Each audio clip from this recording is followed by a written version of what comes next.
Idris Elba, came from working the door at Caroline's Comedy Club in New York City to being one of the biggest stars in the country. And I got to tell you something, I hated that when he was on the show. And the reason why, because they had these women called the string of bellettes or something. Yeah. He had fans everywhere, right? And then I would meet girls and they were like, wasn't you on the wire? And I thought it was my time to shine, right? They'd be like, yeah. They'd be like, could you introduce us to Stringer Bell? I was like, you and Stringer Bell, right? But when they killed him, I was like, yeah, where your man at now? He dead. How you celebrate the man getting killed off? Man, because he was taking all the girls.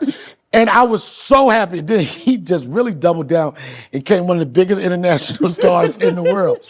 So he won that fight. But he's out back. But it was Wood, all of those guys, man. And we had like a dope unit. Like I was still doing stand-up then. And can you imagine, I would do like a little hole-in-the-wall spot in Brooklyn and have half the cast of The Wire show up. It was crazy, but nobody knew how big that show would be and how it lasted long. We talking about, there was a article, Entertainment Weekly, and they said they had 100 best shows in the history of TV. And Chappelle's show and The Wire ranked. Mm-hmm. And I was like, you ask yourself legacy, what people remember you by. If nothing else, if I'm not a part of anything else, at least I could say I was a part of what people are going to talk about. They're going to be talking about that shows until the end of time. Yeah, in the 100-year history of television, yep. I've been on two of the biggest shows. They might remember part of Def Jam, right. But those shows they remember. And I was doing both of them at the same time. Yeah. What do you remember about Idris? Because that was early in his career also, so he was just an up-and-comer just like yourself. I remember he took all the damn girls. That's all I remember. That's all you cared about. I'm still traumatized. And then he would double down with that punk-ass English accent. You want to go to the Bloody Hotel. And I got it. New York. Yo, son, y'all try to go? It was a whole different thing. But I say, one of the most humble guys, and people don't understand, they hear about him DJing and whatever. I think Idris is and still to this day is as passionate about DJing as he is as an actor. Really? Yeah. Oh, 100%. Oh, he takes the DJing super serious. Wow. Yeah. So when you first heard that accent, did you like, bro? I saw you at Caroline's Comedy Club, bro. You don't talk like that. When I first heard the accent, I wanted to keep talking because I wanted to use it. Oh, you was studying I wanted somebody to come to the Bloody Hotel too. I wanted somebody to come to the Bloody Hotel. I'm like, oh man, he tall, dark, handsome, and an accent. I ain't got a chance, man. And I was just starting my Ashy journey at that time, so right. I was out of the loop. But if you think about it, if you go back, you look at Idris and the role that he played, and you look at Damson, Idris in Snowfall. How do the British actors getting all these gangster roles? I mean, they students of the craft. I know it's been some talk like to get on the road, but you got to be. Just imagine the level you have to be. All those guys, they got to get dialect coaches. Yeah, because I didn't know the guy in Snowfall. I did not know he was British. No, I couldn't tell. I don't know if they working for a cheaper amount of money.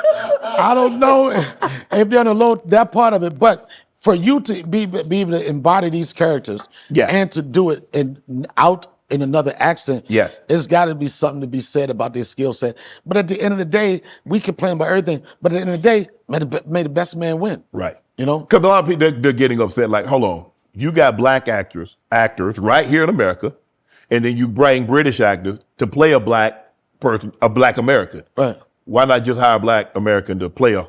Because they might not have been the best person for the job. Okay. I don't understand. This business is about competition. Right. And like what you're saying, like people complain. I know this may sound crazy. Work harder. Right. Everything ain't gonna be for you. Right. You gotta keep going. This whole notion, first off, Hollywood is up. Okay. It's up. The people's perception of it is different. At the end of the day, all a lot of people do is sit back and complain. I say pull yourself up by the bootstraps, work harder. If you didn't get that role, keep going. This field is a job where you going to be rejected 95% of the time. Mm-hmm. This is a job where you're going to be broke most of the time. When people come up to me like, Donnell, you got any advice or words of wisdom? I always tell them, first off, you got to be able to be happy being broke. In this business, if you can't be happy being broke, you might as well get out of it because you're going to be broke most of the time you're doing it. If you can find that happy place If you could, and I say in my case, when I first started, I wasn't making no money. When I would do a gig for $30 and get a 5-pound bag of potatoes, some bologna, some cheese, and some eggs, I'm like, I got food for the rest of the week. I was happy because I knew if I keep on, eventually it's going to pop. Right. And not everybody, but for the most part, you're going to get a shot.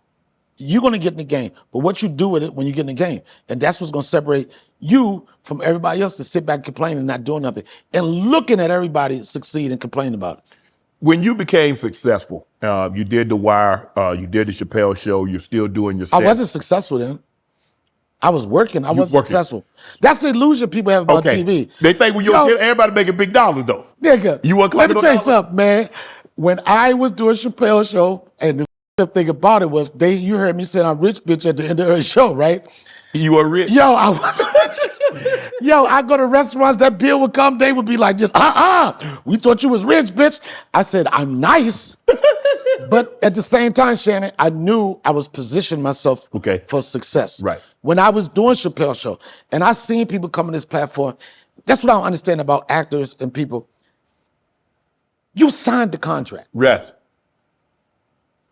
You put your name on the dotted line. Right. You started this show. It was a small show.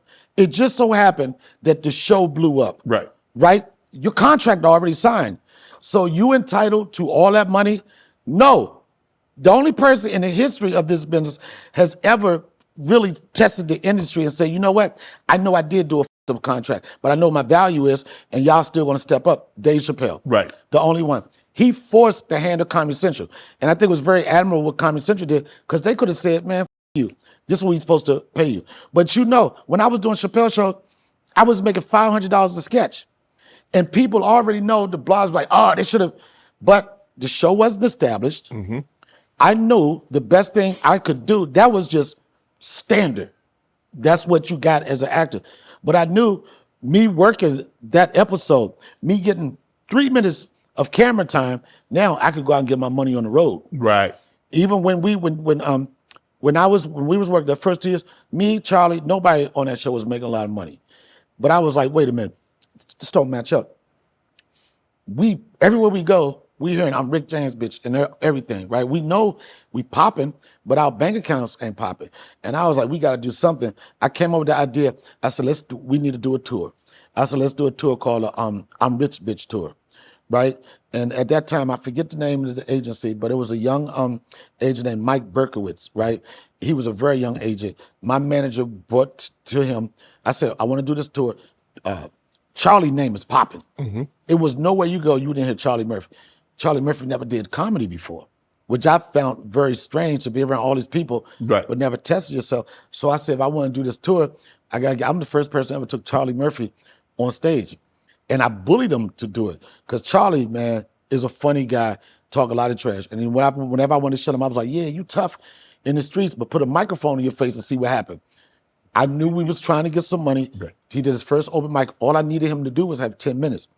Bill Burr, at the time, and it's no disrespect, because you see what happened to Bill Burr's career. At the time, Bill Burr probably was a comedian, was headlining probably $1,000 a weekend. Mm-hmm. And I'm not saying it no disrespect, but you knew anytime somebody saw Bill Burr, you know he was going to pop. Want to join Club Shay Shay? Become an official member by hitting that subscribe button, where you never know who's going to be joining us for drinks and conversation. Don't be late to the party, because you know we like to do something before 2 something.